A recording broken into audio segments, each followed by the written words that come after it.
Thank you, everybody, for coming to the Aaron Torres Podcast YouTube page. If you could do me a quick favor, see that little subscribe button at the bottom of your screen? Go ahead, click that subscribe button.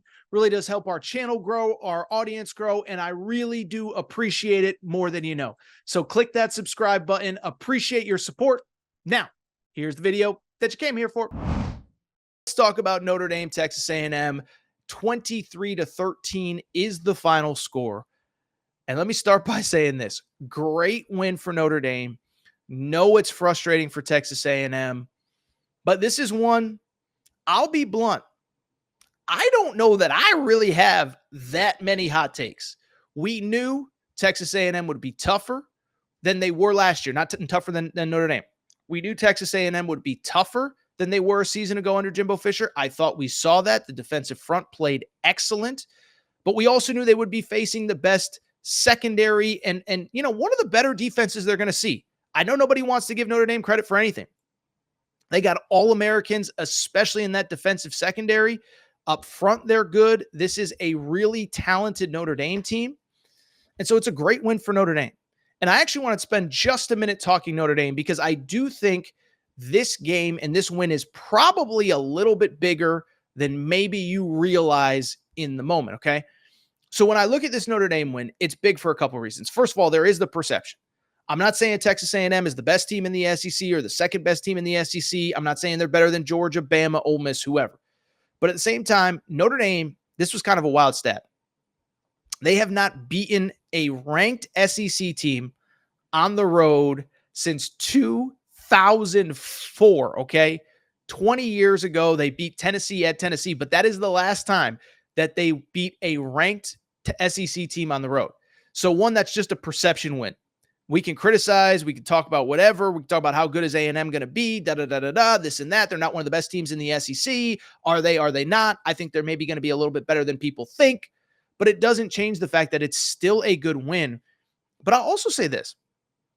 I do think it's a more important win than maybe we realize because of the fact that Notre Dame's schedule isn't great. Okay, we all know that, but Notre Dame's toughest games left on the schedule as of right now: Florida State at home in November. You have USC to close the regular season. Now, we are recording here before the USC LSU game, so I don't know if LSU is or if USC is going to win. I think they at least cover. I think it's a close game, but I just bring it up because there's a possibility that if LSU beats up USC pretty bad, that Notre Dame doesn't have a single ranked team left on the schedule going into week 2. I think Florida State might fall at the top 25. USC will certainly fall at the top 25 with a loss.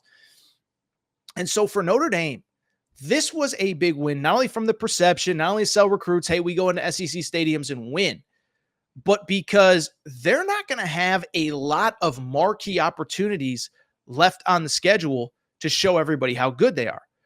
And so to me, I think there's this notion, right? We have this 12-team college football playoff. And I think there's this notion, everybody's going to get in, and the SEC gets 5, and the Big Ten gets 4, and Notre Dame's going to have a spot every year that they're half decent.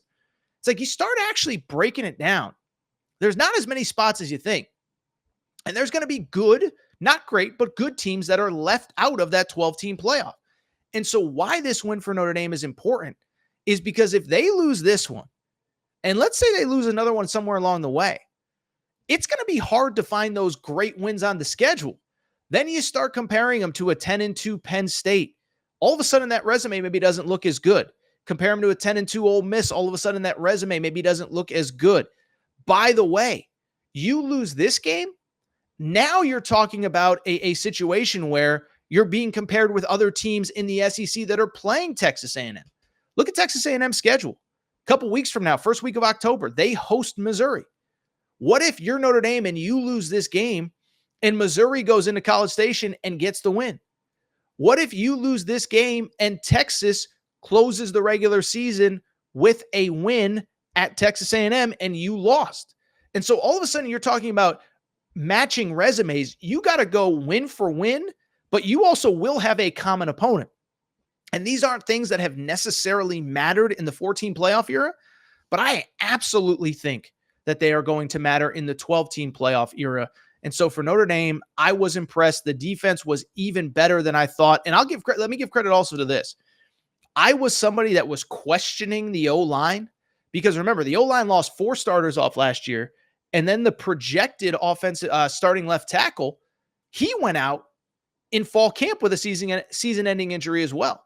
Well, against the best defensive front that they'll see all year, and sorry Florida State fans, or sorry Florida State that's trying to sell us they have the best defensive line in college football, Notre Dame finished with 198 yards rushing, 6 yards per carry in that game. And so that was a statement for that offensive line on the road, hot, loud, etc. Excuse me. By the way, Riley Leonard, I thought was a very solid performance for him. We talked a lot about him coming off major injury late last year, did not participate, in spring ball. So credit Notre Dame. They find a way to win. I thought that one was a very impressive win. And as I just explained, probably a little bit of a bigger win than I was, or a more important win than maybe a lot of people realize.